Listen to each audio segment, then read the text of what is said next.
আমি যখন টয়লেটে যেতে যেতাম তখন তোরা আমার বাম হাতের হাত কড়াটা খুলে দিত এবং ডান হাত থেকে আমার হাত কড়াটা ঝুলতো।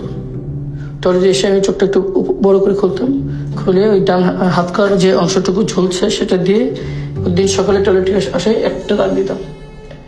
এভাবে করে প্রত্যেক দিনের জন্য এক দাগ, এভাবে করে আমি দিনের হিসেব রাখছিলাম।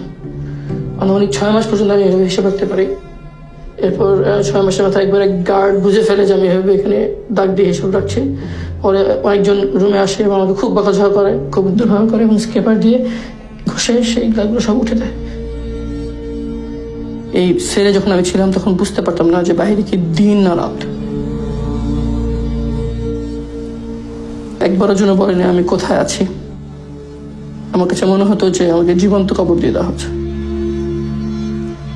এই অন্ধকার ঘরে বন্দি অবস্থায় তারা হাত করা পরে রাখতো, চোখ বেঁধে রাখতো 24 ঘন্টা।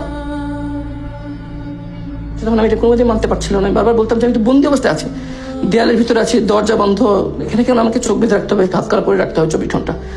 তারা বলতো এটাই নির্দেশ, এখানে সব বন্দীদের সাথে এটাই করা হয়। আমার কাছে মনে হচ্ছে মেরে ফেললে অন্তত আমার এই যে কষ্ট হচ্ছে প্রচন্ড, সেটা থেকে আমার মুক্তি হবে।